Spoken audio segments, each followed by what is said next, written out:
Hola, Robert, súper genio del alma. Eso arriba. Platillo. Súper genio, querido. Gracias por existir. Súper genio. Está con un delay. Ya que le corregimos el delay. Espera. Que debe ser una Sí, estoy escuchando rebotado, no sé si es vuestro o es mío. Puede ser nuestro, para que lo chequeamos y lo arreglamos. Estoy escuchando rebotado, no sé si es vuestro o es mío. Sí, hay un delay. Puede ser nuestro, pero que lo chequeamos y lo arreglamos. Estoy escuchando rebotado, no sé si es vuestro o es mío. Sí.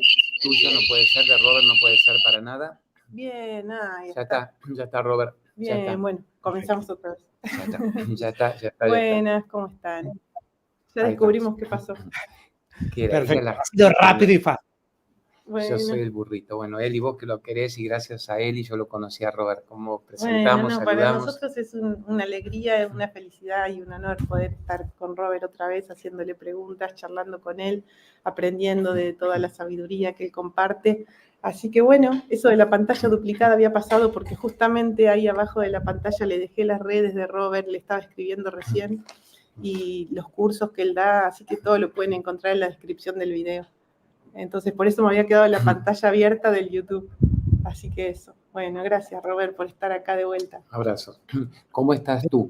Por todo lo que hacéis y por los programas y por vuestra coordinación y por la alegría que siempre transmitís, que se agradece y más en momentos tan sórdidos, aunque cada vez estamos un poquito mejor.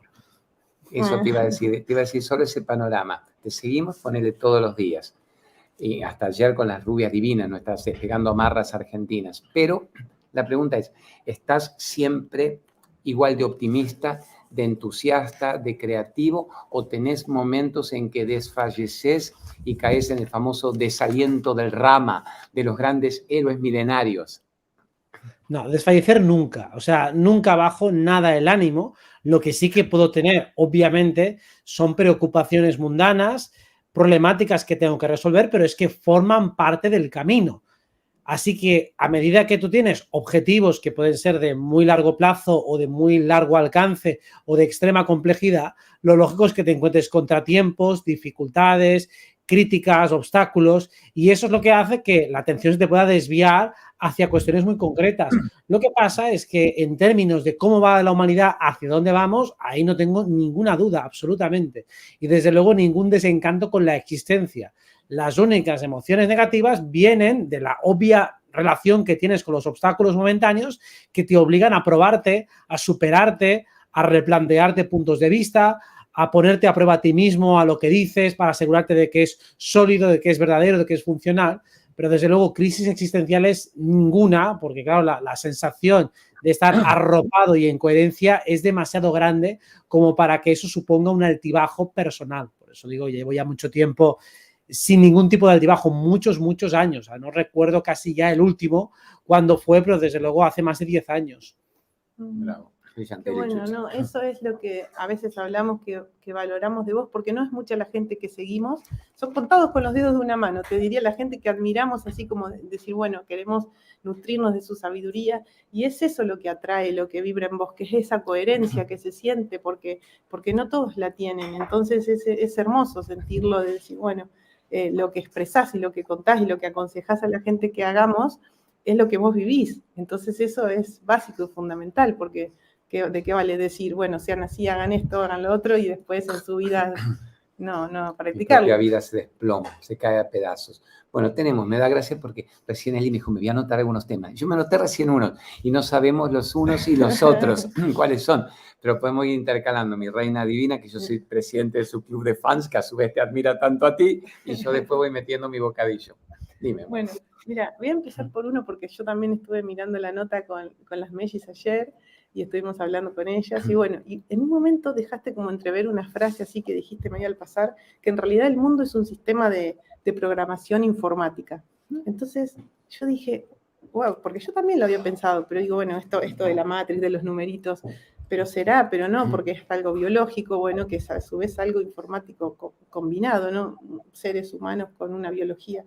Y entonces me quedé pensando eso, si yo estaría todo programado, desde la base, como para que la humanidad se resetee eventualmente cada tantos años cuando empieza la humanidad misma a despertar, a saber quiénes son, a descubrir el plan. Entonces, bueno, la vuelan, la barren toda, ponen nueva humanidad ignorante, como que no sabe por qué habita este planeta, como esto, bueno, que se explica en los documentales de la Tierra plana, viste, que dicen que en realidad las catedrales las usaron después para adorar dioses o le pusieron una cruz, pero eran centrales energéticas de la civilización anterior, por ejemplo, o las pirámides mismas, que vinieron los faraones y las adueñaron, pero en verdad también son catalizadores de energía. Entonces, así, eventualmente, esa programación estará planeada para que el mundo siempre siga ignorante, o sea, se trata de despertar y chau, y lo barren y ahí. A ver, cuando hablamos de que el mundo, la existencia que vivimos se parece a la informática, es porque la informática imita la realidad. O sea, la base es la realidad y cuando nosotros, por ejemplo, analizamos el zodiaco, parece un sistema de programación. Cuando analizamos los diferentes arquetipos astrológicos, parecen sistemas de programación. De hecho, los podemos desglosar en geometría sagrada, en números, patrones vibratorios, escalas musicales, y estaremos siempre hablando de lo mismo. La informática, insisto, imita esa realidad que se puede decodificar matemáticamente, se puede decodificar auditivamente o fonéticamente a través de sonidos, a través de vibraciones o armonías musicales. Y lo mismo que la propia naturaleza, cuando se genera un ser vivo, este tiene una información genética y la genética no deja de ser también un sistema de programación. Eso no excluye el libre albedrío. O sea, el libre albedrío también forma parte de la programación, con lo cual no está todo escrito, no está todo hecho, y por mucho que exista un sistema de control, criaturas, seres vivos inteligentes y seres no vivos pero inteligentes, es decir, inteligencias artificiales que traten de controlarlo todo, la divergencia existe e incluso astrológicamente está prevista a través del arquetipo de Acuario y de Urano. Con lo cual, siempre hay elección, siempre hay libertad, siempre hay disyuntivas en las cuales uno puede tomar el camino A, el camino B, el camino C o el camino Z. Y por eso, por más reseteos que se quieran o se pueden hacer, nunca está garantizado que se consiga, porque siempre hay un patrón del libre albedrío que, por definición, es inabarcable e impredecible. Y eso es a lo que nos acogemos. Si somos creadores y tenemos libre albedrío, me da igual hacia dónde me quieran llevar la partida, siempre puedo ganar. Yo lo llevaría un poquito kármicamente a una vieja enseñanza de las primeras idas a la India, cuando está todo prescrito, está todo preestablecido. Está prescrito incluso esta entrevista con Robert, acá juntos, y lo que Robert va a contestar es lo que nosotros le podemos preguntar.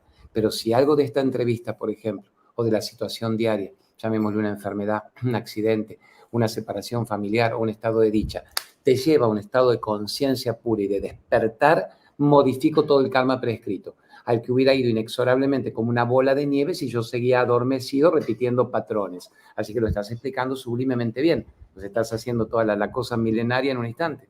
¿Verdad, Eri? Claro, yo justo iba a decir eso, porque claro, todos tenemos libre albedrío, pero en realidad la humanidad, la mayoría, no sabe que lo tiene. Entonces, por eso no puede hacer uso de él, porque es que no está.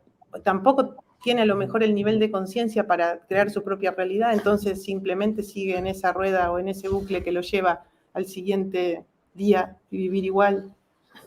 No. Bueno, es que la falacia que se genera muchas veces es como detectamos que hay cosas que están escritas, detectamos que hay patrones que parecen matemáticamente calculados, deducimos erróneamente que todo está escrito y que no se puede escapar de ese determinismo. Digo, no, el que se deja llevar sobre raíles seguirá su inercia kármica, seguirá sus impulsos y hará exactamente lo que estaba previsto que hiciera. Pero cuando hay un chispazo de conciencia, uno puede dibujar nuevas alternativas que no estaban diseñadas, que son congruentes con el karma arrastrado, son congruentes con la personalidad, pero permiten una ligera divergencia. Así es como se construye un nuevo paradigma, así es como se construye una nueva realidad. Y mira una preguntilla pequeña. Decía una muchacha muy amiga mía, Silvia, de Canadá, que te está viendo, que te adora, me decía, Claudio, yo sé que vos vas a leer lo que consideres atinado, pero lo sigo a Robert, la adoro a Eli, obviamente te quiero a ti. Hay una pregunta sobre lo que ella llama el fallo de la Matrix y me pareció tan valiosa. Dije, Silvia, yo también le haría esa pregunta. La Matrix puede tener fallos. Fallos significa se destruye el sistema y de golpe vemos todo y despertamos. O, como tú dijiste, modifico ese no libre albedrío de la Matrix y me salgo de ella. O tercera variante, puede haber fallos específicos. Ejemplo gracioso. Estamos aquí transmitiendo contigo sentados en la silla, en la mesa de la computadora, y desaparece de golpe la silla, como una película virtual. Desaparece algo y te das cuenta, pero ¿dónde estoy? No es lo que yo creía. ¿Qué se me está disolviendo ante mis ojos? ¿Puede haber toda esa mezcla de fallos de la Matrix? Sí, por supuesto. Vamos a aplicarlo con una metáfora muy sencilla. Nosotros podemos planificar cualquier cosa, cualquier evento, hacer un examen o incluso planificar toda la charla con todas las preguntas y con todas las respuestas. Incluso aunque lo memorizáramos como si fuera una obra de teatro, puede ser que en un momento dado alguien se olvide de una palabra, de una frase, o que incluso aunque lo hayamos planificado al detalle, la entonación que utilizo a la hora de ejecutarlo, de significarlo, difiere de una vez a otra. Eso es lo que llamamos fallos. Es decir, que como hay actores que tienen que ejecutar, esos actores están vivos, tienen una energía que llamamos cálida. La Matrix es fría en su esencia, es estructural, es mecánica y por lo tanto repite sin ningún tipo de sentimiento. Pero cuando nosotros alteramos, agitamos, se genera un patrón de incertidumbre que puede alterar ligeramente el desarrollo natural de la materia.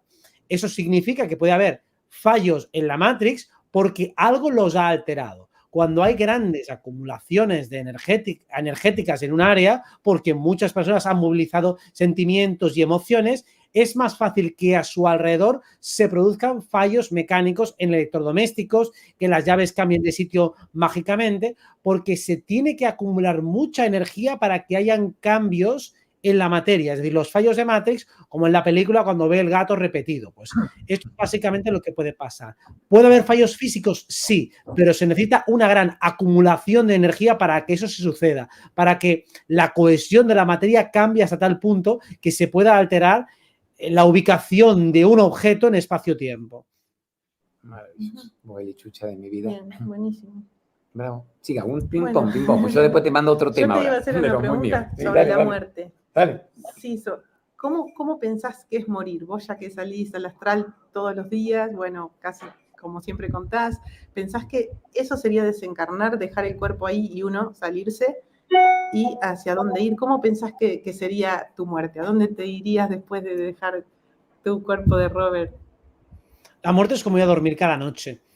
Entonces, claro, sería muy parecido como cuando me voy cada noche. Entonces, dependería de qué me he fijado esa noche anterior. Entonces, claro, espero que mi muerte esté muy lejana, con lo cual imagino que lo que se me ocurra entonces será congruente con las experiencias e investigaciones que esté en ese momento previo a mi muerte. O sea, si cada noche decido a dónde voy a ir o por lo menos dónde quiero ir, pues lo mismo, el día antes de tu muerte, en el caso de que lo sepas, pues diría, pues voy a ir por aquí o voy a ir por allá. Desde luego que depende mucho de las circunstancias que acompañan a la muerte. Si mueres de manera imprevista, desde luego no vas a poder planificar nada. Pero como intuyo y entiendo, que ya que tengo Saturno en casa 8, que mi muerte será pues gradual, dentro de muchísimos años y viéndola venir, pues entonces ya me lo prepararé a conciencia y seguramente trataré de explorar este mundo en el que vivimos desde todos los ángulos posibles, conocer todas las existencias paralelas que hay, bueno, pues no lo sé. Lo que me quede por descubrir en aquel momento que intuyo que será mucho. Claro, sí, seguro. No, maravilla de eso, que me vuelve loco, como vos me llevas a lo que yo leía 20, 30 años antes y me lo explicás ahí desde tu Barcelona, media horita, donde estás tú divina, y yo siento que estoy leyendo los libros de la Vedanta de mis 20, 30 años cuando me deslumbraba. Ellos te dicen, planifique su muerte, haga un proyecto de partida. Si la muerte es la última mentira de la mente, ¿por qué no la planifica todos los días? Había que ser idiota para decir, me quiero morir. Tumoral, doblado, joven y llorando y vomitando y sangrando. Planifíquese ir a los 108 años en el jardín viendo a los bisnietos jugar y diciendo, me duermo la siesta y paso un plano consciente. Esa es la idea, ¿o no, amigo? Claro, sí. Pues eso, lo tuyo. No, también, eso es lo ideal de dejando este plano, que sea que ya pudimos experimentar todo lo que había, lo que tenía para ofrecernos este planeta y bueno, e irnos con conciencia. Pero mi pregunta iba, ¿qué te imaginabas que iba más allá? Cuando te ibas de acá, ¿qué te imaginas? Que no sé, que te volvés a tu reino angélico, que te volvés a las Pléyades, o eso me refiero, como por ahí nosotros decimos, bueno, somos de Sirio, ¿será que volvemos allá y seguimos nuestra vida habitual que teníamos antes de encarnar acá? Bueno, antes, que en verdad sabemos que al final es simultáneo, pero bueno, le decimos antes para entenderlo. Te explico mi caso particular, pero en otros era distinto. Cada Claro. uno decide hacia dónde va y no tienes por qué regresar inmediatamente. O sea, lo mismo que pasa durante tu vida.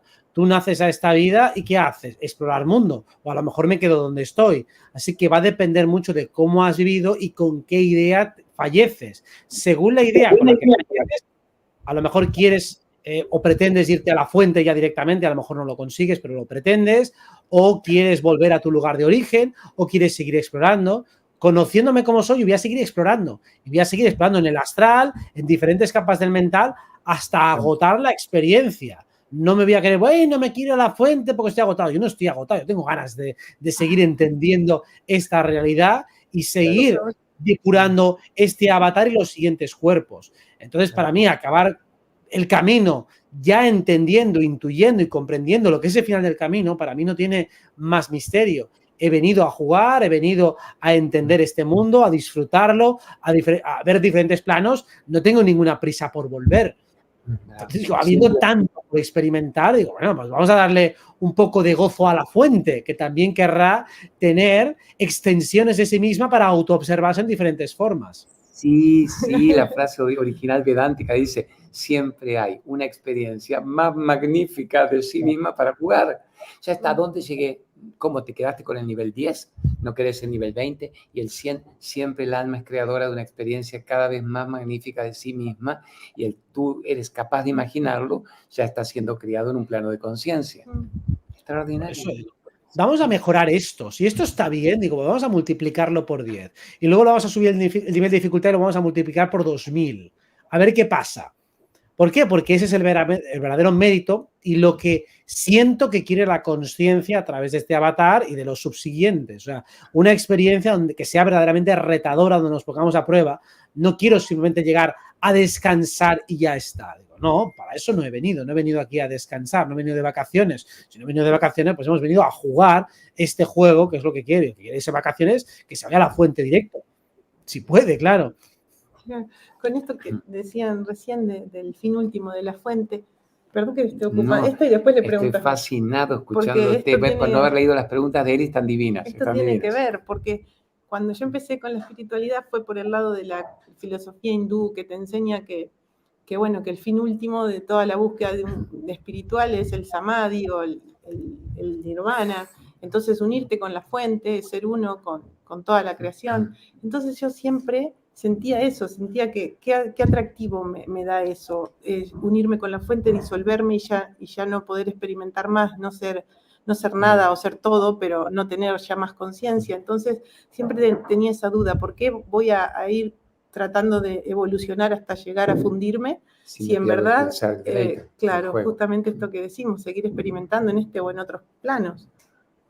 Claro, es como decir, cuando has visto 5 películas, te has aburrido de ver películas, digo, bueno, pues puedo ver 100 y 1000 y 2000 y seguro que alguna me acaba sorprendiendo por motivos distintos. Hay demasiadas como para decir, ya me ha agotado la experiencia en este universo y no hay nada que me pueda sorprender. Digo, no, te cambio el avatar, te amplifico un poco la sensibilidad, te incremento un poco la pasión, te agrego unas cuantas tazas de curiosidad. Ya está, te otra vez enganchado. ¿Por qué no? Bueno, si hay gente que piensa que estamos en una trampa arconte y que quiere salir, bueno, pues que salgan. Si quieren jugar a ese juego, que jueguen ese juego. Yo desde luego paso. Yo le veo el incentivo y la gracia a este juego. El que no se la vea, pues es absolutamente legítimo. No pretendo hacer proselitismo de mi visión de vida. Pero desde luego entiendo perfectamente las pulsiones de la conciencia de querer experimentarlas. Las comprendo perfectamente. Cuando uno dice que toda pregunta se refiere, toda respuesta que uno espera, se refiere a lo que tiene a priori nombre y forma, comienzo, final, situaciones, nuevos niveles de experiencia, nuevos niveles del videogame, fallas de la Matrix. También te enfrentas al cachetazo de decir la verdad, el yo soy, la esencia, es justamente cuando ya no hay necesidad de nombre, ni de forma, ni de comienzo, ni de final, ni de situaciones, ni de Matrix. Pero lo maravilloso, si tú vas por ahí, Robert Divino, es cómo puedo percibir que efectivamente el yo soy, el Atman, el alma universal, el ser es, sin dejar de disfrutar creaciones de ese ser, basta que ninguna creación me perturbe como para hacerme olvidar de dónde vienen esas creaciones. Entonces, doblete, juego todos los juegos, pero siempre sé la verdad y sé que en un punto el juego tiene que ir siendo abandonado, quizá para otro, ¿correcto? Bueno, es que es lo mismo que ir al cine. Cuando vas al cine sabes que eres espectador. Cuando juegas a un videojuego sabes que eres jugador, que llevas el mando. ¿Eso hace que la experiencia sea menos divertida? No, más bien te da un punto de control, un punto de tranquilidad, un punto de sosiego. O sea, puedes identificarte con el avatar que está jugando, con el jugador que lleva el mando, con el espectador que ve la película, con el director, con el guionista, con los actores, con la experiencia en sí misma, con los personajes que simulan los actores que son, con la trama. Puedes jugar como te dé la gana.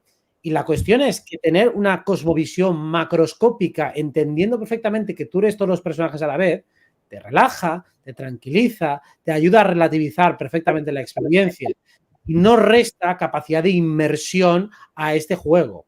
Por eso la idea es, sabiendo y teniendo el marco espiritual perfectamente claro, habiéndolo saboreado en la experiencia y en la práctica, jugar mejor, con más tranquilidad, sabiendo que el juego es justo, que el juego tiene salida, que el juego tiene libertad, que tiene todos los Bravo. ingredientes y factores para que tú lo resuelvas. No es un juego injusto. Bravo. Difícil puede serlo, pero no es injusto. Buenísimo. Se había tildado un instante y que la muerte como tal es una energía de continuidad. Por eso a mí la frase me impactó a los 20. La muerte, última gran mentira de la mente en esta encarnación. Sigue la energía jugando y experimentando. En el cuerpo, sin el cuerpo, con otro cuerpo, abandonándolo como quien cambia el ropaje, ¿no? El alma usa el cuerpo como el cuerpo usa la ropa. ¿Qué más, amor mío? ¿Vos?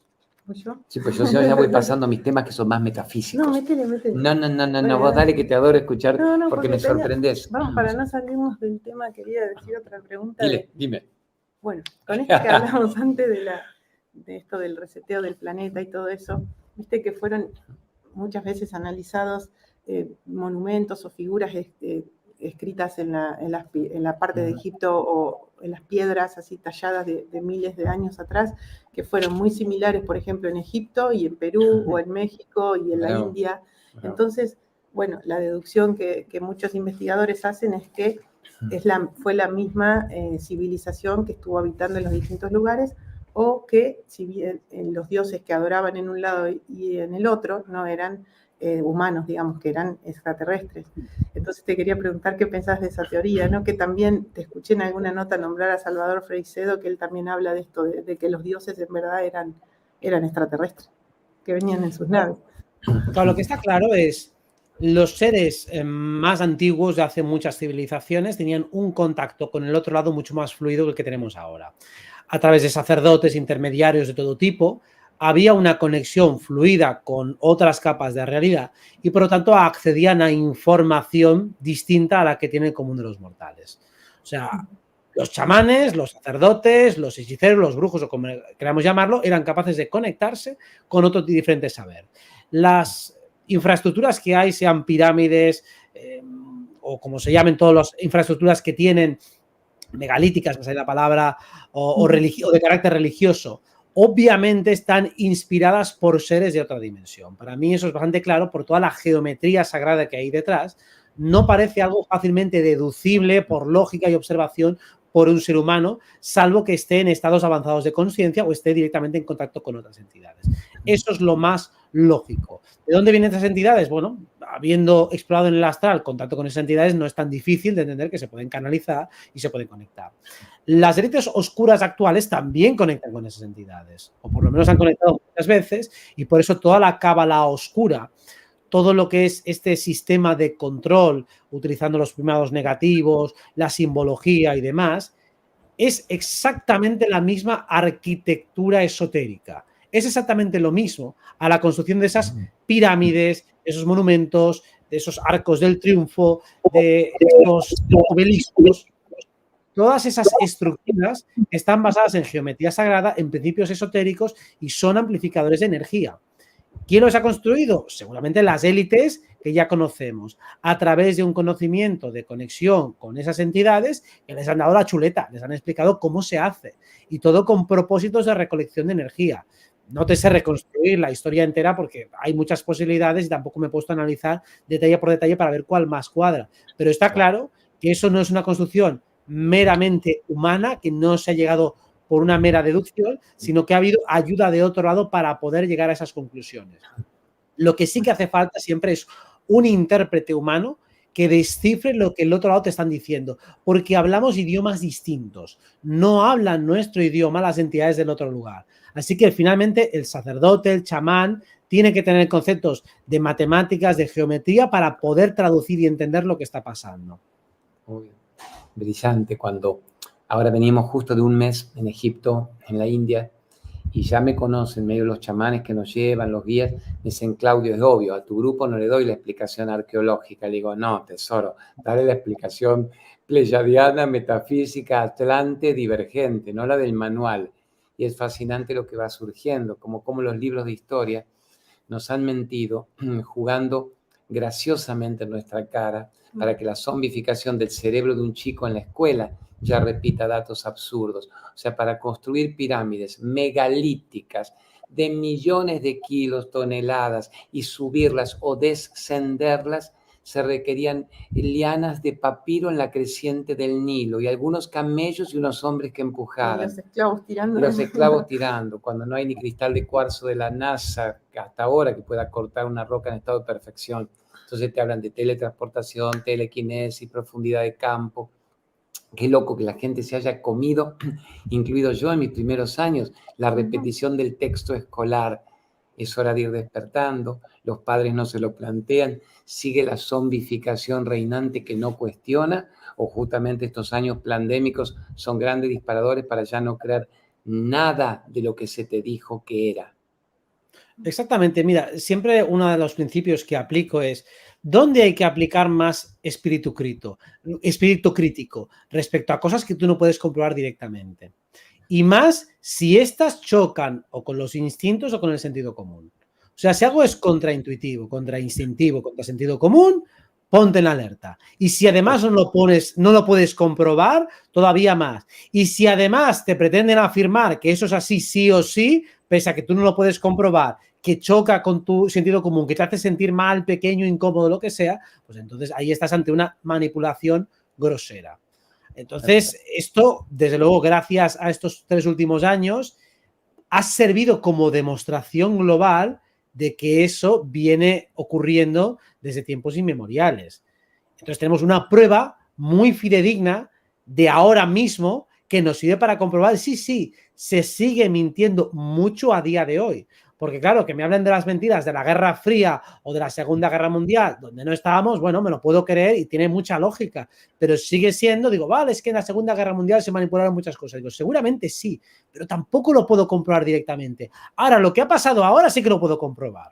Lo tenemos muy reciente, muy fresco, tenemos muchísimo documental y experiencias personales cada uno de nosotros. Entonces, a partir de ahí podemos extrapolar que todo lo que nos han contado tiene una cantidad de mentiras descomunal. No digo que 100% sea mentira, pero de todo lo importante hay por lo menos un 70% que es falso o que está muy manipulado. A partir de ahí, si no podemos comprobarlo directamente, ya podemos sospechar.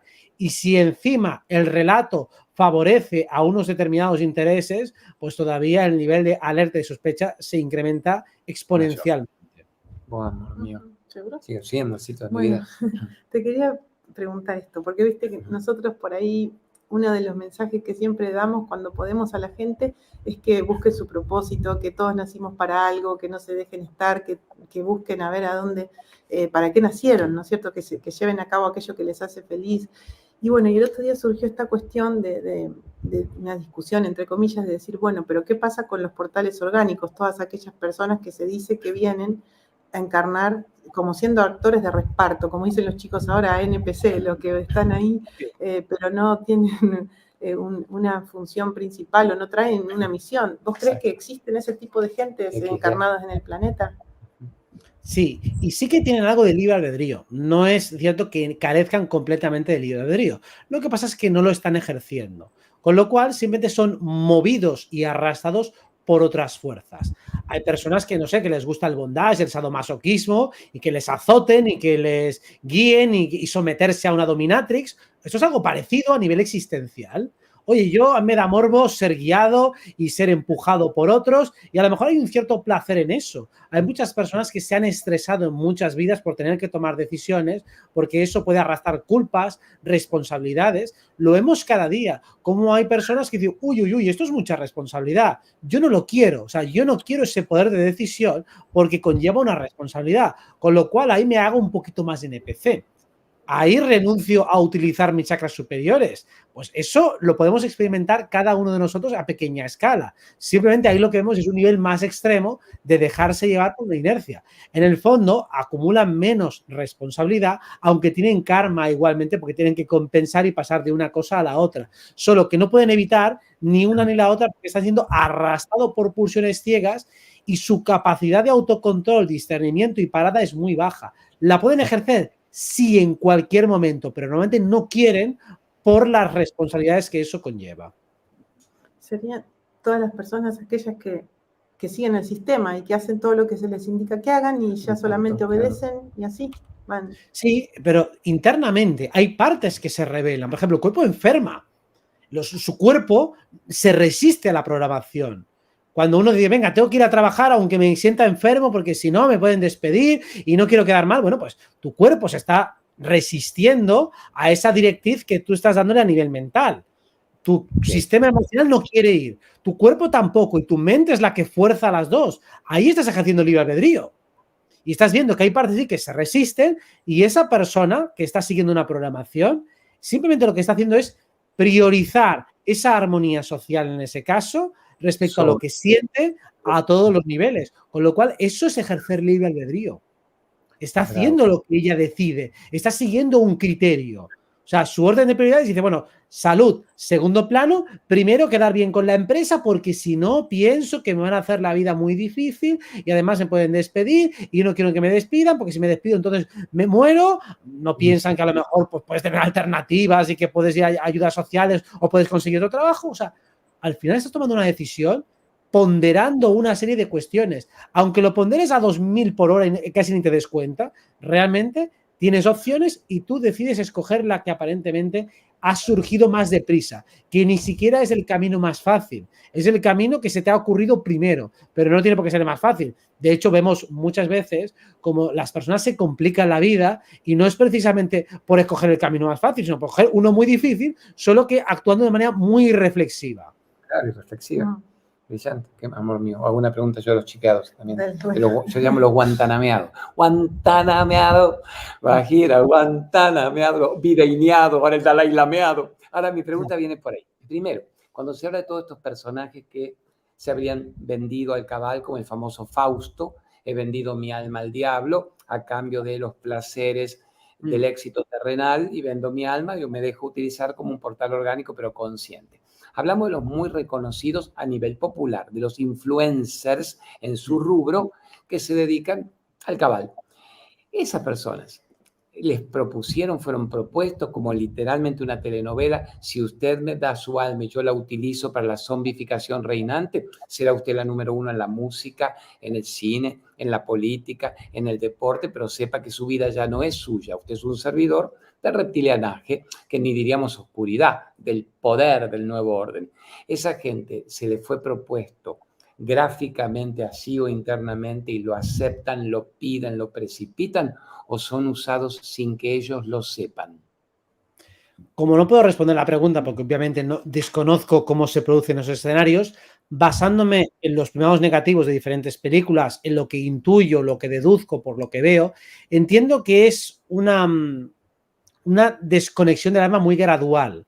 A medida que uno va subiendo y ascendiendo niveles, cada vez se te pide un mayor nivel de entrega. O sea, entendiendo un poco la ley de la fractalidad, cuando a uno normalmente está en una empresa y le quieren subir o elevar a un nivel de responsabilidad superior, normalmente dicen, vale, vas a cobrar más, pero vas a estar muchas más horas. Y ahora te voy a dar un móvil de empresa y tienes que estar siempre disponible. Bueno, pues eso es una microventa de alma, no es una venta de alma, pero entiéndase que es una concesión superior. Vale, pues renuncio un poco más a mi vida privada por la vida profesional. Si eso se va haciendo de esa manera gradual en lo profesional, también se debe hacer de la misma manera en cuanto a la desconexión con el alma. O sea, primero te pido que hagas algo que contraviene un poco a tu ética, pero poco.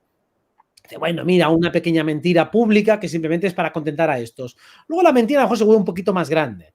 Y te voy tanteando, digo, no, al principio te niegas, esto va contra mis principios, perfecto. ¿Y si te ofrezco esta parte de dinero? ¿Lo aceptas? Bueno, es verdad, si me ofreces todo este dinero, tal. Hay un momento en el cual ya has cometido un delito o has hecho una falta muy grande y entonces ya ni siquiera necesito ofrecerte dinero, basta con que te chantajee. Digo, no, pero es que tú aceptaste. Entonces hay un momento, al principio te compro, pero luego ya te chantajeo. Entonces yo imagino que debe ir de esa manera porque así opera la mafia en todas las partes del mundo y así operan los micromafiosos que he conocido. Si todos siguen el mismo patrón, significa que ese fractal de realidad lo podemos extrapolar a lo que sucede con las élites. Esto en los rituales satánicos, masónicos de alto nivel, pues deduzco que los no rituales son perfectamente livianos, absolutamente hábiles para todos los públicos, que no hay ninguna concesión de alma ni más, son ejercicios espirituales de lo más razonables, pero hay un momento en el cual uno, por ejemplo, cede su energía al líder. Y sí, porque el líder nos está guiando, perfecto. Hay un momento en que ya cedemos y hacemos un decreto de mucha conciencia, de mucha concentración, con un pacto de sangre o lo que sea, para que el líder guíe nuestros caminos y lo guíe para la siguiente vida y para la siguiente y para la eternidad. Pues solo te lo imaginas escalando y hay un momento en el que ya sin darte cuenta digo, ¿en qué me he convertido? Perfecto. Estás defendiendo a otros con mucho más fervor que defiendes a ti mismo o a tus seres queridos. Pues así un alma va descendiendo poco a poco a la oscuridad. Perfecto. Y además se ve, lo curioso que me sorprendiera, no notan que sus propias vidas privadas en apariencia ya se han perdido completamente en pos del éxito oficial de la mirada exterior. Se perdieron a sí mismos, no conservan los valores básicos del espíritu, que hasta pueden plasmarse en relaciones sanas, afectuosas, o hasta en un cuerpo sano. Tienen vidas prolongadas, pero vidas literalmente reptilianas. Son vidas que serpentean, que no evolucionan. Como todo el mundo pide, a mí me sorprendió, como a todos, lo del Dalai Lama, pero no me sorprendía, o sea, su personalidad no me atrapaba en la medida en que el Buda básicamente dice, nunca comas carne, denigra tu actividad pineal, denigra tu evolución, y el Dalai promocionaba sus dietas de pollos hormoneados, o las inoculaciones permanentes con la foto, o una frase ya burda, tonta, cuando me acuerdo que la BBC le preguntó 4 años atrás, ¿y no puede haber una reencarnación lama en una mujer? Y contestó, bueno, solo si fuera muy atractiva, muy maquillada, así mucha estupidez mental, como Chipeo, Guantanameo. Y ahora viene la chupada de la lengua. Es un personaje ya utilizado que por el primado negativo, por el cabal ya desde hace mucho tiempo, y ahora lo van a hacer en los líderes aparentemente políticos con una cierta religiosidad.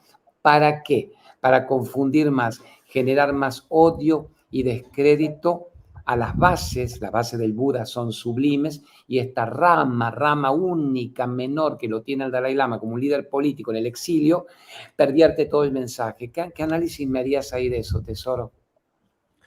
Denigrar a las religiones viene muy bien para imponer una religión única, que para mí es una religión cientificista. O sea, ya hemos visto cómo el Papa se plegaba a la ciencia, el propio Dalai Lama se plegaba a la ciencia.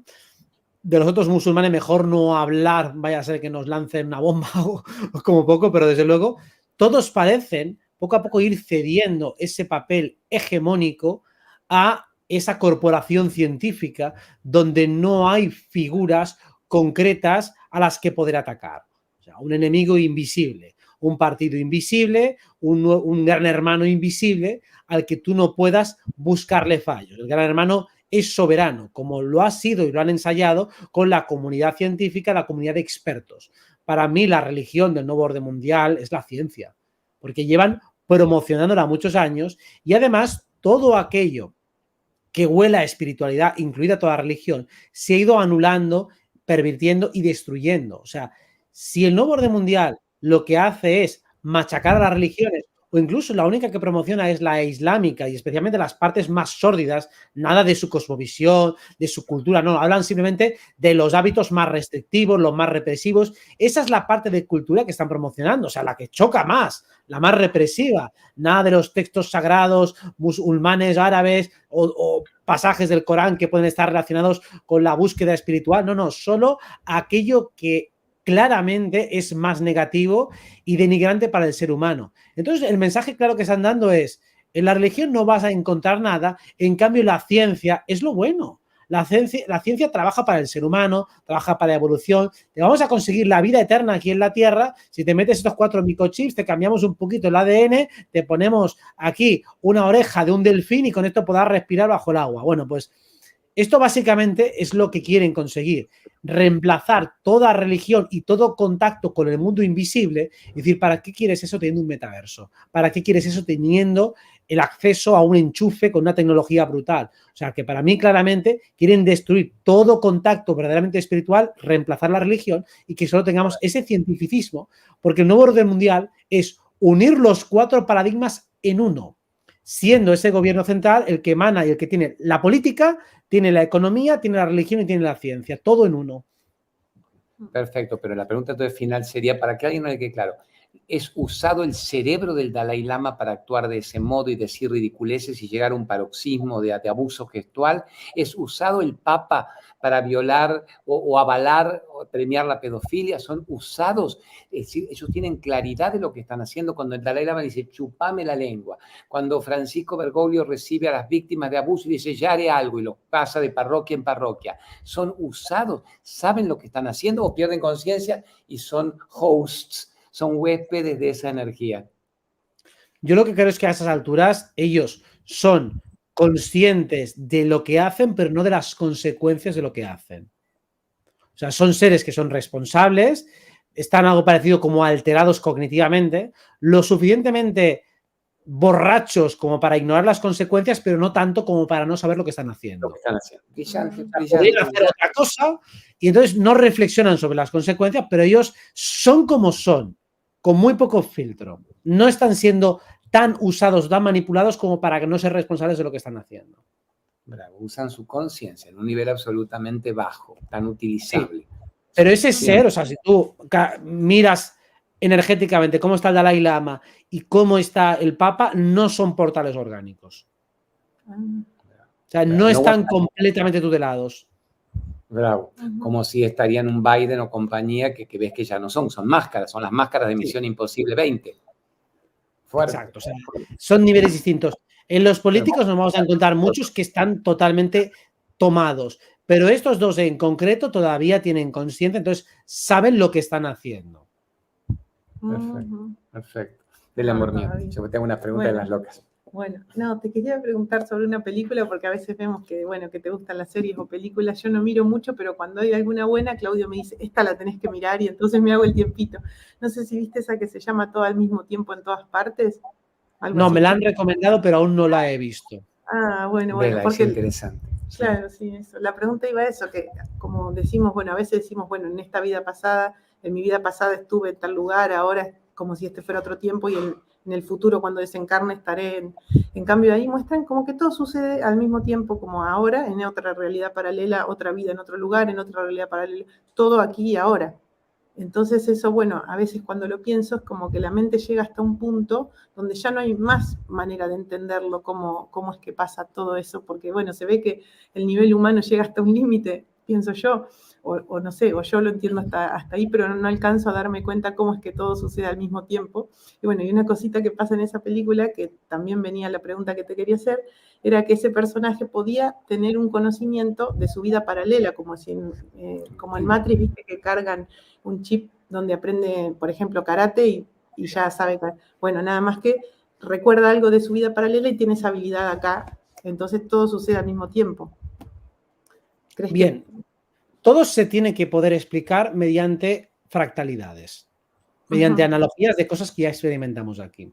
Cuando uno, por ejemplo, hace una introspección o cuando está ahora mismo en su vida, no estamos viviendo todo lo que hemos vivido ya a la vez. ¿No llevamos el pasado siempre a cuestas y el futuro como proyección y como ilusión? Por ejemplo, aquí hemos dicho, vamos a intentar hacer una charla que dure aproximadamente 1 hora. Imagínate que llevamos 1 hora y 10. No llevamos ese futuro a cuestas pensando, debemos acabar ya y estoy sudando. Eso estaría en nuestro campo de conciencia en presente. Y lo mismo, todas las cosas que hemos vivido, que hemos pasado, no detonan en el momento que hay un estímulo que nos hace responder. Es Chihuahua. Sí. todo lo que hablamos, por ejemplo, de experiencias traumáticas, cuando una persona es expuesta a un estímulo similar al del trauma, todos los síntomas que vivió en aquel momento se despiertan. Si eso ocurre en la mente de un modo tan literal, llevamos literalmente a cuestas el pasado y las proyecciones futuras, en otro plano de realidad, eso se puede densificar y hacer real. O sea, que es perfectamente posible que si nosotros podemos coexistir mentalmente con múltiples realidades al mismo tiempo o incluso tener diferentes personalidades, a lo mejor tengo una personalidad en el instituto, otra en la universidad, otro con los amigos de la parroquia y otro con los amigos del pádel, si puedo tener diferentes personalidades, también puedo tener diferentes vidas a la vez. O sea, todo lo que yo puedo vivir a escala en la mente también se puede hacer carne. Por lo tanto, es perfectamente comprensible y compatible que todos los tiempos se vivan a la vez, porque mentalmente los tiempos también se viven a la vez. Incluso ahora mismo, en esta situación que hablamos, estamos pendientes de muchas cosas. Estamos pendientes de la gente que nos está escuchando, estamos pendientes de la charla que estamos teniendo, somos 3 los que estamos aquí hablando, de no repetirnos, de dar información nueva, que sea original, que sea entretenida. ¿Cuántos factores tenemos en cuenta al mismo tiempo? Muchísimos. O sea, si la mente puede tener muchos factores al mismo tiempo, la realidad también puede escenificar, crear y poner en marcha todo tipo de procesos de manera simultánea, porque si la mente lo puede, toda la realidad de la fuente que somos también lo puede hacer real. Maravilloso. Gracias. Sigue, Chucha. No, que sí, está muy bueno porque, claro, pienso que en tratar de entenderlo con nuestra mente mundana, en eso, bueno, hay que compararlo con otra cosa porque somos mucho más poderosos y entonces sí, yo creo que es posible y que seguramente así sea, porque por algo lo pusieron a ese primado negativo ahí, Sí. tan explícito y tan explicado y tan mostrado claramente. Sí. Bueno. Y de hecho se puede eso percibir en regresiones y demás, es decir, que se puede llegar más o menos a experimentar esa simultaneidad del tiempo. Ajá. Robert Divino, si podemos ir a estos 15, 20 minutitos finales. Yo me pongo celoso de las mellizas, ayer divinas de Soltando Amarras, te decían, mi Robert, una última pregunta. Mi Robert, una última pregunta, y te la mandaban, y te seguían con otra, y te seguían con otra. No te pongas Nosotros hacemos los gemelitos. Bueno, no, pero nos encantan esas chicas y todos te quieren. Cuanto más difusión, en donde uno menos imaginaba, tu mensaje es fabuloso. Lleguemos estos últimos 15, 20 minutos a lo que yo llamo, en mi percepción, lo trascendente, que es lo que va más allá del nombre y forma, porque ya hablamos durante 45 minutos de la maya, la ilusión, el juego que puede ser adorable y no terrible, basta que yo sepa que yo lo juego y que el juego no me juega a mí.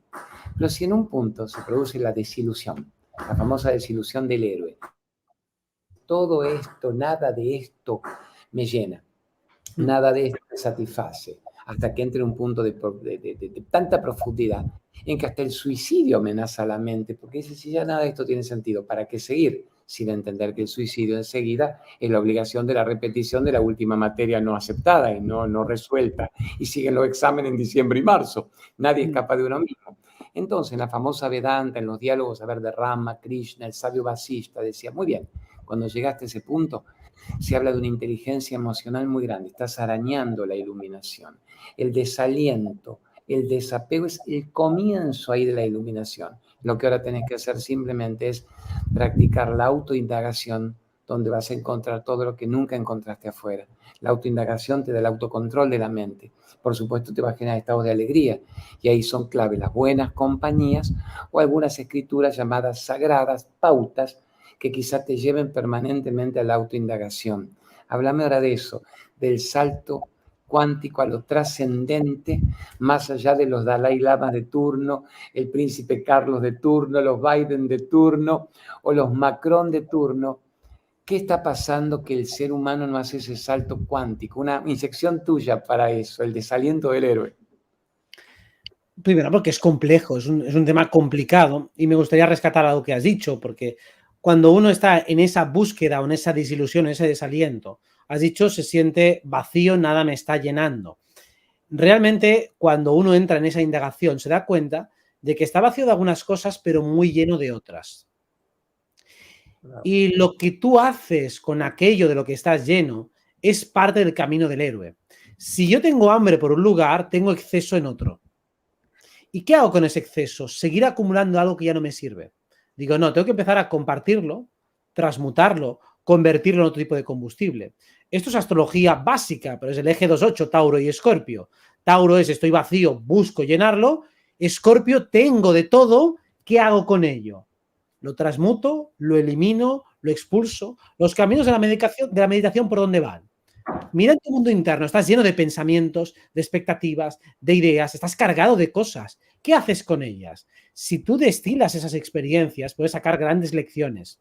Esas grandes lecciones tal vez sirvan a otras personas y tal vez eso te reporte una cierta gratificación. Dices, bueno, pues mi experiencia está sirviendo para que otros reduzcan sustancialmente su sufrimiento, para que encuentren cierta paz en su alma, con lo cual mi experiencia, mi vida, mi existencia tiene por lo menos, aunque sea un sentido temporal. Uno empieza a trascender cuando se da cuenta de que este juego entre lo vacío y lo lleno siempre está en permanente equilibrio y lo que sentimos fuertemente como malestar es un desequilibrio entre esa entrada y salida de energía. Queremos que entre y no dejamos salir, como cuando pasa en el metro que te dice dejad salir antes de entrar. Si no sale nada, tampoco puede entrar nada. Cuando alguien está muy ávido de preguntas y no acepta escuchar ninguna respuesta. Pues para trascender hay que ver la polaridad desde fuera. Esa es básicamente la experiencia del juego. Eso es ver el zodiaco y ver los 12 signos y darte cuenta que no puede haber ninguna solución al acertijo que no incluya los 12 signos. No puede haber ninguna que excluya a uno. Si excluye a uno, eso no es la solución. Eso está incompleto. Sigues todavía teniendo una asignatura en Sagitario, en Capricornio, en Acuario, en el signo que sea. O los comprende y completa a todos, o eso no está funcionando. Por eso incluso la perspectiva no dual, que está entroncada en el arquetipo de Piscis y de Neptuno, es incompleta si solo es eso. Digo, no, te tienes que ganar ese samadhi habiendo completado todo el circuito. Si no, eso es como volver al punto inicial sin haber entendido nada. Digo, juega la experiencia zodiacal desde el principio al final y verás que entonces todo tiene sentido. Pero es un sentido evolutivo, es una escalada perfecta, es una armonía secuencial absoluta que te permite entender que todas las posturas necesitan de un equilibrio orgánico con todos los arquetipos que están en la creación. Hermoso, hermoso. Eli adora esos temas y me los suele explicar así con vos, con la mayor claridad que yo pueda percibir. Bravo, ¿qué más, Eli Chucha, de mi vida? Sigan. Bueno, hay un tema que te quería consultar, que ya lo hablaste en otra entrevista, y lo quería buscar y no me podía acordar con quién hablaste ese día, pero bueno, quería profundizar con ese tema que vos dijiste, que cuando uno trabaja para la luz, cuando uno está trabajando realmente para su misión en la vida, desinteresadamente, a hacer lo que vino a hacer, a entregarle a la humanidad ese don que trajo, entonces puede como pedir a cambio, entre comillas, ¿no? Como pactar con los seres de luz, con la luz, decir, bueno, yo me voy a entregar por completo a hacer lo que vine a hacer, pero me pueden cuidar o cuidar a mi familia. Quería que amplíes un poquito ese tema que me La polaridad de pactos, no los pactos reptilianos, sino los pactos lumínicos. Bien, un pacto es un intercambio. Y estamos intercambiando siempre. Hay gente que precisamente por toda la literatura oscura que hay respecto a los pactos, ya cuando dices pacto ya se ponen nerviosos. Digo, no, eso es una creencia limitante. Siempre estamos haciendo pactos inconscientes con la pareja, con los amigos, con las amistades, con todo el mundo. Estamos pactando, digo, mira, tú no me preguntas sobre esto, yo no te pregunto sobre otro, yo te pregunto qué tal estás, tú me lo preguntas también, son pactos inconscientes. Cuando hablamos de un pacto con la luz es un intercambio. Entonces, yo tengo que saber qué me interesa a la luz y ellos tienen que saber qué me interesa a mí. Entonces, a la luz, entre otras muchas cosas, le interesa un incremento vibratorio de la humanidad que de un modo que sea respetuoso con el libre albedrío de todos. O sea, quieren que la conciencia crezca, que además los lazos energéticos entre unos y otros se vayan armonizando, vayan creciendo en cuanto a potencia, porque ellos beben de esas experiencias. O sea, básicamente cuando decimos aquí de un modo muy informal, me alegra verte feliz, y entonces como tú cuando eres feliz, me haces feliz a mí. O lo mismo, si tú inviertes en un cantante porque te gusta su música, pues imagínate que tú le puedes financiar, que tú eres su mecenas. Digo, bueno, es que me compones tan bien que quiero pagarte dinero para que sigas componiendo música, con lo cual es un trato que se hace entre los dos. Pues con la luz puedes hacer exactamente lo mismo. Digo, cuando pido protección, no es una protección puramente mágica. No es que les va a proteger de un accidente de coche, sino que nos va a estar más pendiente de nosotros para darnos más discernimiento para poder escoger siempre desde la luz. Y si escojo desde la luz, la vibración es tan alta que te va a proteger de muchas experiencias difíciles, salvo aquellas que sean útiles y necesarias para tu evolución, lo cual esa no te las vas a saltar, pero ahí ya identificas que no es fruto de un extravío, sino que es necesario, esto va en el pack, entonces no lo considero como un error, como un fallo, como un castigo. Entonces, cuando pedimos protección, básicamente lo que pido es claridad mental, asistencia permanente y compromiso de que todos nosotros, los de mi grupo, estaremos siempre atentos en escucha para entender cuál es el camino de la luz. Que si bien ellos no te van a decir lo que tienes que hacer, quiero que me inspiren, que me den toda esa resonancia vibratoria para saber cuál es el camino mejor para el alma. Y también, a lo mejor, bueno, tenemos que transitar por algunas experiencias para tener algunos aprendizajes, entonces, como somos muy empáticos, no necesitamos vivirlas en carne propia de pronto, sino ver a alguien que está viviendo, sentimos el sentimiento de otro que está transitando algún problema, alguna experiencia, y entonces podemos tomar ese aprendizaje de pronto, aunque no lo estuviésemos viviendo en nuestra propia vida, en nuestro cuerpo. Sí, el otro aprender a partir de la experiencia ajena es la verdadera sabiduría. Me acuerdo una vez yo le preguntaba a Swami en la India 30 años atrás, a mí se me daba por explicar en mis primeros programas con buena intención y quizá con bastante ignorancia, traslación de esa sagrada escritura, la filosofía milenaria. Pero me gustaba ver que Chopra, que Louis Hay, que Triguerillo, que Yogananda, que Krishnamurti a su manera decían lo mismo. Y mucha gente empezaba a preguntar, perdí un hijo, ¿qué hago? Entonces yo me acuerdo que Swami me había dicho en la India, cada vez que te hagan una pregunta que tú no has experimentado, tienes dos posibilidades. O se habla, por supuesto, de la experiencia, que no es en este caso tu caso, ni tengo un cáncer, ¿qué hago? Y yo bendigo no haber tenido hasta ahora un cáncer. Entonces tienes que recurrir a las enseñanzas de seres sagrados que tienen mucha verdad en su concepto, en su conocimiento. Y hazlo sin ningún miedo. Porque me acuerdo que en su momento también gente temía y me decía, ¿cómo te puedes meter a explicar lo que no has vivido? No sea que lo vas a tener que vivir. Y entonces la explicación védica era hermosa. Un médico que ayuda a curar el cáncer de un paciente no tiene por qué haber experimentado el cáncer en su propio cuerpo. Puede ayudar a curarlo. Ahí entramos en la empatía, en la unidad sublime. Y eso que Eli te preguntó y que tú respondías una vez también en el Machu Picchu, chamanes interesantísimos. Yo tenía 40, 42 años. Me dijeron, ¿qué edad tiene usted? Sexto septenio. Me dijo, bueno, ya no escape más de usted mismo. Séptimo septenio, se va cortando la cuerda de la experiencia. Si usted hubiera captado lo que vivió en esta entrevista, en este viaje, y al regresar a su patria hubiera tenido un accidente con el que hubiera perdido su vida en este cuerpo, pero logró despertar, modifica ese accidente. Ahora, la forma en que lo modifique va a depender de cuánto logró despertar. Si su despertar fuera rotundo, no hay necesidad siquiera. Accidente fuerte. Pero si fuera un despertar leve, va a tener el accidente. En vez de morirse, se quebrará una pierna, 3 costillas, y estar en cama reflexionando. O sea que podemos modificar ese karma. Me emocioné porque me acuerdo de lo dicho, tanto por Saibaba en su momento como por los chamanes de Machu Picchu. Y vos lo estás diciendo todo ahora en el diálogo con Eli. Todo es tan perfecto, no hay pasado, no hay futuro, solo hay este instante. ¿No es maravilloso eso?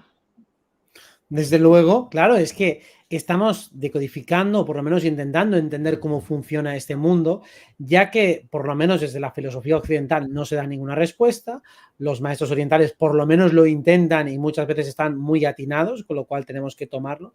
Y el ejemplo que has puesto es muy bueno, ¿no? Es decir, yo no he sufrido un cáncer, pero puedo haber sufrido otras enfermedades, otras molestias. Yo no he perdido a un hijo, pero he perdido seres queridos, ¿no? Ha muerto gente a la que yo he querido, con lo cual no es tan diferente una experiencia de otra. Y bueno, es que yo lo quiero mucho. Bueno, yo puedo querer muchísimo a un amigo y si me muere es exactamente igual el duelo. No tenemos por qué comparar cuál es más intenso, cuál es más doloroso. Entonces, para mí, la analogía, la metáfora, te permite también entender todas las experiencias. Y precisamente si uno quiere tener una vida más fácil, no puede eludir nunca el hecho de que somos unidad. Esto no es sálvese quien pueda. Por eso, cuando uno sabe más, cuando comprende más, no deja de abordar los problemas. Yo no tengo apenas problemas en mi vida, pero cada día me enfrento a problemas de otros, problemas que para mí a lo mejor ya están tremendamente superados, pero la de novios que he tenido que reconquistar, entre comillas, por amigas que me piden consejo con su novio o con novias, digo, si me he ligado a tantos novios, novias de unos y otros por haber estado acompañándoles en dramas, en problemas que tienen unos, en enfermedades de todo tipo. Si me pongo a ver todas las experiencias que he vivido a través de amigos, pacientes y demás, he tenido 8 millones de cánceres, pérdidas de hijos, embarazos fallidos, he tenido divorcios, separaciones, me he arruinado 1.000 millones de veces. Me he puesto en esa tesitura 8 millones de veces. O sea, para mí esas experiencias son mías, son reales. No hace falta haberla vivido en carne propia. Si cuando he estado con las personas que lo vivían, lo he sentido al máximo y me he puesto en toda la tesitura como si fuera exactamente mi problema o del ser más querido que he tenido nunca. Por eso, si uno quiere comprender muchas vidas en una, pues ya puede hacerlo, solo tiene que empatizar. Y hay tantos problemas por abordar que no te los acabas. Maravilloso. Bueno, Lichucci, Perfecto. Bueno, yo quiero que todos los últimos minutitos bueno, sean estamos, tuyos. Estamos en la hora justo, en la hora, pero algunas reflexiones lindas. Fue bueno. a corte y me dice, a Robert le tenía que haber preguntado esto. Bueno, la Me próxima. faltó tal cosa y tal otra. Así que Sí, como hablábamos al principio, que parecía como que ya no había tantas preguntas o no había más preguntas porque al mirar siempre las entrevistas de Robert, al seguir aprendiendo continuamente, como que se van decantando y bueno, esta ya no va, pero siempre como aparecen nuevas curiosidades y nuevos caminos por donde nos lleva el aprendizaje. Mira, Entonces, ahí Mariana, vos sí. querías preguntar, pero un dale. texto. Bueno, Mariana, de todos los comentarios hermosos, yo leo todo, Marianita, que me sigue, dice, ay, no me gustó el comentario del Islam. Al contrario, lo que Robert dijo fue el fundamentalismo islámico. Habló de lo sublime del Corán, de la base de Allah, Mohammed, Mahoma, su profeta. Sublime es el fundamentalismo islámico, la pedofilia en la Iglesia Católica, el dislate del Dalai Lama brutal. Es decir, la locura extrema está en todos lados. Pero la pregunta que ella hace ahora es, ¿pero se puede entonces, sin ser de ninguna religión, aprender al despertar espiritual? Pero ¿y si el despertar espiritual no pertenece a ninguna religión? La meditación no pertenece a ninguna religión. La meditación, como la autoindagación, es reconquistar la percepción del alma. Eso es lo que se requiere para que además quede bien este diálogo divino con Robert. Tú Robert, sigue por ahí. Sí, de hecho, recuerdo en la universidad escogí una asignatura que era precisamente sobre el Islam y era bastante interesante cómo diferenciaba entre la parte exotérica y la esotérica. Digo, la esotérica es súper parecida al hinduismo, al budismo, al cristianismo. O sea, ahí los profetas, todos aquellos místicos que habían profundizado en la enseñanza, llegaban a las mismas conclusiones que llega cualquier investigador místico independiente que intenta entender la naturaleza de la realidad. Entonces, esa es la parte bonita. A lo que me refiero es cuando las élites promocionan una religión, intentan promocionar la parte fea, los dogmas, los hábitos más restrictivos, la parte más formativa, más formal, la más exotérica, la menos importante al fin y al cabo, el hábito, pero no lo que hace al monje, ¿no? Pues lo mismo pasa con la religión cristiana, lo mismo pasa con el budismo. Uno piensa que ser Buda pues es raparse la cabeza y no estar en una vida recta, ¿no? O lo mismo, uno piensa que ser cristiano es ir a misa y no realmente llevar una vida devota, coherente con los mandamientos y sobre todo con la enseñanza de Cristo, ¿no? Pues eso es precisamente lo que se pierde. Claro que no hace falta estar en ninguna religión porque los fundadores de todas las religiones no eran religiosos. Los místicos siempre han seguido su camino. Entonces es absurdo pensar que si el fundador ha seguido un camino individual, los devotos tengan que seguirle a él, cuando siempre han dicho ellos, no me sigáis a mí, cojones. Inspiraos de lo que digo para que sirva de inspiración para que hagáis vuestro propio camino, no para que me imitéis, porque la imitación no sirve. Y no sirve porque nuestra morfología, nuestra personalidad es distinta.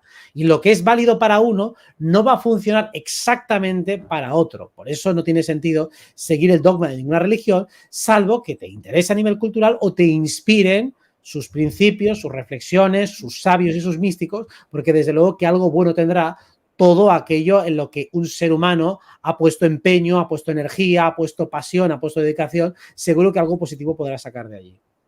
Maravilloso. Bueno, Chucha, vas al cierre Sí, de toda la nota. Bueno, Más lo sí, que te quede. no, ya está, lamentablemente. Ya pasó la hora muy rápido, pero bueno, fue un placer. Gracias por todo, por toda la respuesta, por toda la luz que nos dejás después de hablar con vos.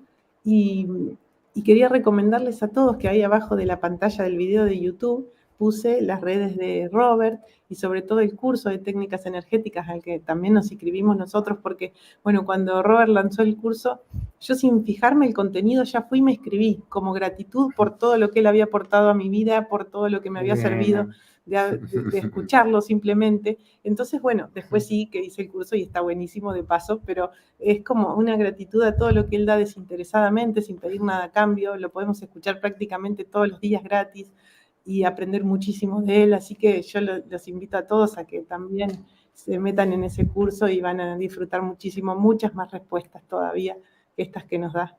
Así que bueno, eso y... Muchas gracias, Eli, por la recomendación y bueno, a ti también, Claudio, por cómo conduces y por todo lo que vas haciendo también en televisión, metiendo tus pullitas allí con mucha elocuencia e inteligencia. Gracias, corazón. Gracias por existir. Ponemos todo ese granito de arena. Igual, tenerla a Eli para mí es una inspiración en mi vida. Gracias a ella yo te descubro a vos y redescubro la mejor parte en mí. Ella tiene toda una nobleza, esencial, muy expuesta. Y yo tengo que trabajar por la mía, activarla, lo que es maravilloso. Tengo tantos maestros afuera, ahora tengo a la maestra en casa y el verdadero maestro en el interior. Así que tengo que hacer triplete. ¿Estamos? No, pero él exagera, como siempre decimos, somos maestros uno del otro, por algo somos Leo y Acuario, ¿o no? Opuestos complementarios. Naturalmente, para eso están, porque es llegar a la misma conclusión desde dos lugares distintos. Bravo, bravo. Yo le insuflo el entusiasmo eliánico y ella calma mi mente y me hace más dichoso en la vida. No, que yo me anime a hacer muchas cosas que quizá no hubiera hecho es gracias al entusiasmo y al fuego que me provoca él. Y bueno, y por ahí, como él dice, yo le aporto una calma y así. Sí, y están las nenas escuchando y aprendiendo, anotan, miran, te controlan. Debí la saludar, Robert, antes. Sí, bueno, gracias por existir. Robert, ¿querés decir algo para terminar? Vos cerrá, por favor, cerrá la nota. Que lo paséis todos muy bien y que disfrutéis mucho de la vida, que mientras siga el juego, la partida continúa y el que no es buen jugador, pues no se puede borrar, tiene que seguir jugando. Entonces mejor que cuando te toque mover ficha, muevas ficha, sea para bien o sea para mal, pero mueve ficha. No esperes a que otro lo haga por ti, porque no va a actuar en tu beneficio. A poner acción así todos. Exacto. Gracias por existir. Bueno, gracias a todos, gracias por existir. La nota ya queda en el canal Quinta Dimensión Online, el canal de Eli Chucha, Quinta Dimensión Online de YouTube, y también la estamos poniendo en el Facebook mío, Claudio María Domínguez. Así que recomiéndenla, viralícenla, que ya está en las redes nuestras. Así que gracias por estar, Robert, por existir, gracias por todo. Seres de luz. Gracias a todos por estar ahí comentando cosas tan lindas. Y bueno, Robert, hasta la próxima, te amamos. Chao. Chao.